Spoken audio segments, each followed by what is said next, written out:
নোয়াখালীর সুবর্ণচরে বন্যার্তদের মাঝে খাদ্য ও ত্রাণ বিতরণ করেছেন জাতীয়তাবাদী কেন্দ্রীয় ছাত্রদলের নেতারা। বিএনপির ভারপ্রাপ্ত চেয়ারম্যান তারেক রহমানের নির্দেশনায় ও পৃষ্ঠপোষকতায় বাংলাদেশ জাতীয়তাবাদী ছাত্রদল কেন্দ্রীয় সংসদের উদ্যোগে বন্যার কারণে পানিবন্দী মানুষদের মাঝে এই ত্রাণ সহায়তা পৌঁছে দিচ্ছে ছাত্রদলের নেতাকর্মীরা। 24শে আগস্ট ছাত্রদলের কেন্দ্রীয় সংসদের উদ্যোগে নোয়াখালীর সুবর্ণচর উপজেলায় দিনভর একাধিক স্থানে খাবার ও ত্রাণ বিতরণ করা হয়।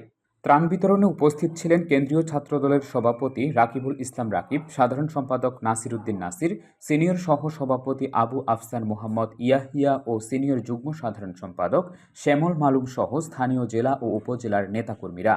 এছাড়া উপস্থিত ছিলেন সুবর্ণচর উপজেলা বিএনপির সভাপতি অ্যাডভোকেট এবিএম জাকারিয়া, সহসভাপতি কাজী আলমগীর হোসেন, সাধারণ সম্পাদক এনায়েত উল্লাহ বাবুল, যুগ্ম সাধারণ সম্পাদক মাসুদ মাহমুদ, যুগ্ম সাধারণ সম্পাদক নূর উদ্দিন শামীম, যুগ্ম সাধারণ সম্পাদক শাহাব উদ্দিন স্বপন, সাংগঠনিক সম্পাদক নিজাম উদ্দিন ফারুক, সাংগঠনিক সম্পাদক অ্যাডভোকেট সারোয়ার উদ্দিন দিদার, ইব্রাহিম খলিল, উপজেলা স্বেচ্ছাসেবক দলের সদস্য সচিব এনায়েতুল ইসলাম, উপজেলা যুবদলের যুগ্ম আহ্বায়ক আতিকুল্লাহ অশ্রু, জুবিলি ইউনিয়ন স্বেচ্ছাসেবক দলের আহ্বায়ক সানাউল্লাহ রাসেল ও সুবর্ণচর উপজেলা বিএনপির বঙ্গ ও সহযোগী সংগঠনের নেতৃবৃন্দ।